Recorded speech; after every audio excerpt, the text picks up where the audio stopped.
Leanne Wood.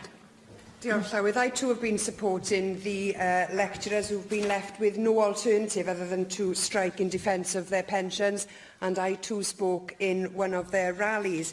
Now, the pension changes that the UCU are opposing will hit everyone hard, but it's going to affect those lecturers early in their career.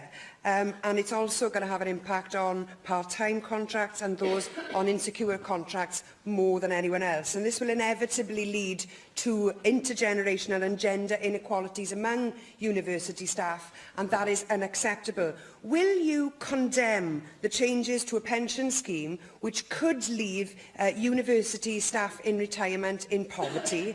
And are you also concerned about the impact that this could have on the university sector in Wales, with many of our brightest and most capable lecturers seriously considering their future in this sector as a result of this move? Leanne, as I said earlier, I'm gravely concerned for the sector in Wales and for individual students that are caught up in the strike action.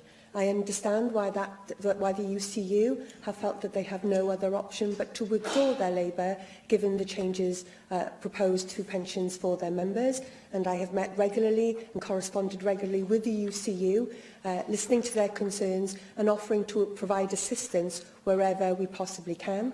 I have also continued to raise this with University Wales and with Wales's Vice-Chancellors, urging them to get back around the table and to have the detailed and true and honest negotiations that Mick Anthony just referred to, as well as working closely with HEFCU to ensure that disruption to individual students is kept to a minimum.